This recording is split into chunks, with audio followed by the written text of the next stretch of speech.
सूर्य दिवस मावळतीला चालला होता. रानातले लोक गावाकडे सैरावैरा धावत होती. गायगुरांचा आंबाडा सुरू होता.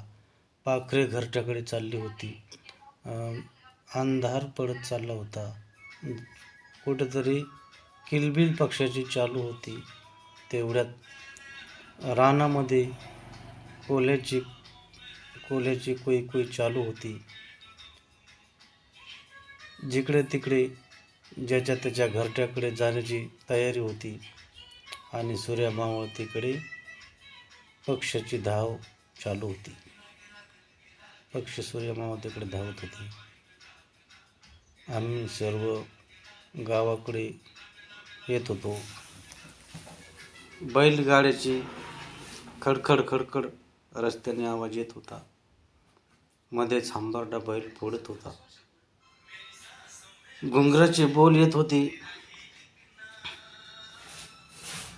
आणि अचानक कुठेतरी खड्डा आला की बैलाची चाक गचकोनी बैलगाडी त्या खड्ड्यातून आदळायची आणि पुन्हा वर यायची. खडखडीचा रस्ता होता. खडखड खडखड त्या रस्त्याने बैलगाडी चलत होती आणि बाया बापडं गावाकडे धावत होती. कोणी डोक्यावर ओझे घेऊन गवताच्या पेंड्या, तर कोणाच्या डोक्यावर सरपणाचे गठुडे, कोणाच्या डोक्यावर घमिलीच्या पाट्या, तर कोणाच्या डोक्यावर खोरे घमिले. असे सगळेजण कामावून लोक गावाकडे धावत होते. दिवस मावळला होता. गावात घरी असणारे बाया, म्हातारी माणसं व लेकरं बाळ शाळातून आलेली खराटा अंगणात फिरत होती, साफसफाई करत होती. काही लहान लहान लेकरं खेळत होती आणि नवतारणी पोरी दारात अंगणामध्ये सडा टाकत होती.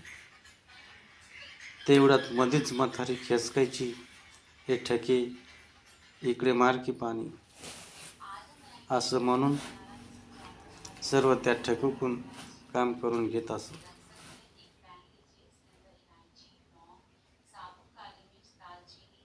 बाया माणसं घरी आल्यावर सरपण काडी मोडून चुलीपुढं नेऊन ठेवत असायची. चूल पेटवून चुलीला भडाभडा जाळ घालायची. चुलीवर पातेलं मांडायचे आणि त्या पातेल्यामध्ये 2 तांबे पाणी ओतून त्यात पत्ती साखर टाकून चहा कसा बसा बनायचा आणि तो ढसा ढसा ढोसायचा आणि मधीच आवाज द्यायचा. त्या बाप्याला चहा ढोसायला बोलव. बाप्या तंबाखू मळत होता आणि मग तंबाखूचा इडा तसंच मळता हातामध्ये ठेवला आणि चहाचा कप हातात उचलून त्याने कसा बसा ढोसला. चहा पिऊन झाल्याच्या नंतर चुलीवर तवा टाकायचा आणि परातीमध्ये पीठ घेऊन भाकर मळायची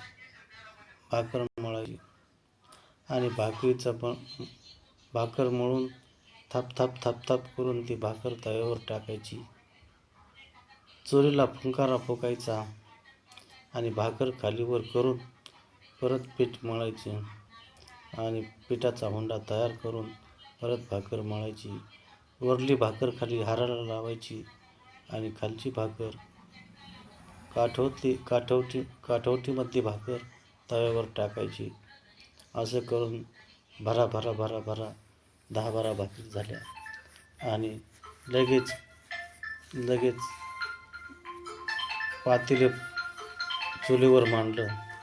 त्याच्यात तांबर पाणी ओतलं आणि डाळ टाकली. त्याच्यात मीठ टाकलं आणि डाळ शिजवून घेतली. डाळ शिजून झाल्यावर त्याला लसणाचा तडका दिला आणि डाळ तयार झाली. आणि संध्याकाळी सर्वजण आम्ही एकत्र जेवायला बसलो. मोठमोठी परात घेऊन भाकरीचा काला, भाकर हातात चुरगळली आणि त्याचा काला करून त्याच्यामध्ये डाळ टाकली. डाळीचा काला तयार करून तो तोंडामध्ये एकामागून एक बुकणं चालू होता. बाप्या कणाकण खात होता, भुकीच कांदा फोडीत होता, पाण्याचा घोट पीत होता. ताम भरून तो मध्येच म्हणायचा, "दिकी ताम भरून." ठसका लागतोय आणि ताम भरून तो घ्यायचा.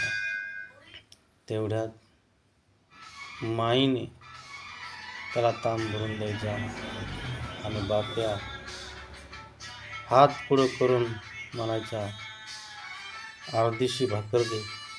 "नको नको नको, चतकोरच दे, बस." त्या पोराला वाट. पोरगं खाते. पोराचं डोळे झाकत होती आणि डोळे झाकून तो ताटावर टोकल्या घेत होता.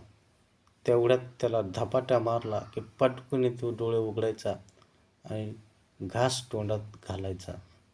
मटकुनी घास नरड्याच्या खाली जायचा. असं करता करता जेवण संपलं आणि हंतरून टाकलं. गोधड्या खाली हातरिल्या. हातरुणावर आडवी झाली. आडवे झाल्याच्या नंतर ज्योत मध्येच बाप्या घोरायला लागला आणि पोरानं म्हणायचं, "आई सांग ना ग त्याला कसा घोरतोय, झोप येत नाही मला." आईने म्हणायचं, नीट झोप की, कशाला घोरतो." त्याचं घोरणं तो या अंगावरून त्या अंगावर कुशी बदलायचा आणि परत घोरणं सुरू व्हायचं. तेवढ्यात मध्येच पोरानं म्हणायचं, "आई मला झोप येत नाही, लय मोठ्यानं घोरतोय." असं म्हणून तो पुन्हा कसा तरी झोपायचा प्रयत्न केला. डोळे कसे तरी मिटले आणि उठलो. सकाळी उठलो, गार पाण्याने आंघोळ केली आणि पांढरी शर्ट अंगात घातला, हाफ चड्डी आणि पांढरा शर्ट. मोठील्यात भली मोठी पिशी हातात घेतली आणि शाळेला जायची तयारी होती. तेवढ्यात मायने हाक मारली, "बारक्या, इकडे ये. हात दुधाचा ग्लास घे." दुधाचा ग्लास घेतला, तोंडाला लावला आणि तसाच घोटीला. असंच दारातून शाळेत जाणारे पोरांची पळापळी चालू होती. तेवढ्यात तो म्हणायचा, "तुला नाही यायचं का?" मी म्हणायचो, "आलोच की, व्हा पुढं." असं म्हणत ते पोरं पुढं निघून जायची. मी पाठीमागून सैराभैरा धावत निघायचो. तेवढ्यात शाळा भरून जायची. प्रतिज्ञा सुरू असायची आणि प्रतिज्ञा चालू असताना मी लांब तुटक उभा राहायचो. तेवढ्यात प्रतिज्ञा संपायची आणि मग मी त्यांच्यात जाऊन मिसळायचो. मिसळलो की सगळ्यांनी तेवढ्यात सरांना म्हणायचं, तेवढ्यात गुरुजीने म्हणायचं की काल कोण कोण नव्हतं आलं, दुपारून ज्यांनी शाळा बुडली त्यांनी साईडला उभा राहा. आणि साऱ्या पोरांनी आतमध्ये निघून जायचं आणि जे आले नाही त्यांनी बाजूला उभं राहायचं. तेवढ्यात गुरुजीने एक छडी आणायला लावायची. राम्यात छडी घेऊन यायचा. टपा सगळ्या पोरांच्या हातावर मारायचा आणि काल का नाही आले म्हणून प्रश्न विचारायचा. त्याच्यामध्ये आमचा नंबर लागला. आम्ही हातावर छडी घेतली, काहीच उत्तर दिलं नाही आणि शाळेत जाऊन बसलो. शाळेत बसलो तेवढ्यात एक जणानं टोपी माझी ओढून घेतली आणि त्या टोपीची फेकाफेकी सुरू झाली. याने त्याच्याकडे फेकावं, त्याने त्याच्याकडे फेकावं आणि मी मध्येच ह्याच्याकडून त्याच्याकडे गचांड्या मारत असायचो.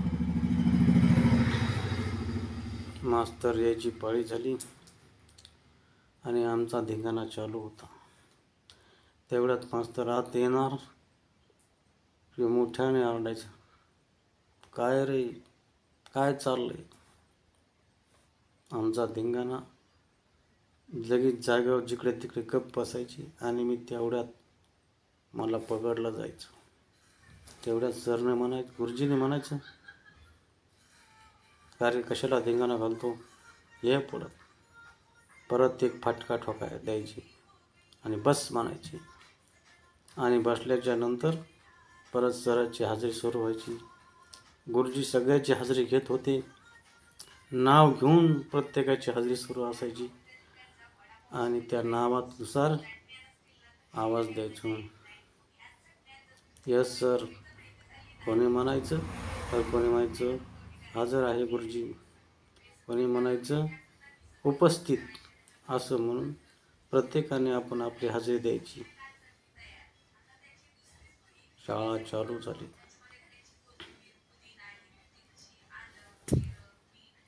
मध्येच कोणीतरी म्हणायचं, सर हा काल आला नव्हता आणि आज येऊन परत रुबाब करतोय. असं म्हणून आमच्यावर पुन्हा सरांनी काठीचा छडीचा मार फेकून द्यायचा.